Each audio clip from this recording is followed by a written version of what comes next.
మాసముల యందు గాని పౌర్ణమి, పంచమి, సప్తమి, ఏకాదశి తిథుల యందు గాని శ్రావణ, స్వాతి నక్షత్రముల రోజుల యందు గాని ఆచరించిన మిక్కిలి ఫలదాయకం.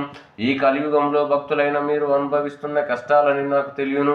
మీకు ఎప్పుడు ఏ కష్టము కలిగినా, ఏ ఆర్థిక సమస్య కానీ, ఆరోగ్య సమస్య కానీ, ఉద్యోగ వ్యాపార సమస్యలు కానీ కలిగిన మనశ్శాంతి లేనప్పుడు ఈ వ్రతం ఆచరించిన వేళల తక్షణమే ఆ కష్టాలు మరియు మీ ఇంట ఏ శుభకార్యము తలపెట్టినను ఈ వ్రతం ఆచరించిన ఎడల ఆ శుభకార్యము నిర్విఘ్నంగా జరిగి 1000 రెట్లు శుభప్రదము కాగలదు.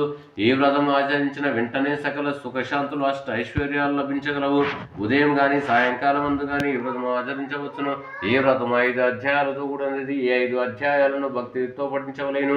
మీ గృహం నందు కానీ, వసతి గృహం నందు కానీ, ఆలయం నందు కానీ, ఏ పుణ్యక్షేత్రం నందు కానీ, నదీ తీరం కానీ వ్రతం ఆచరించవచ్చును.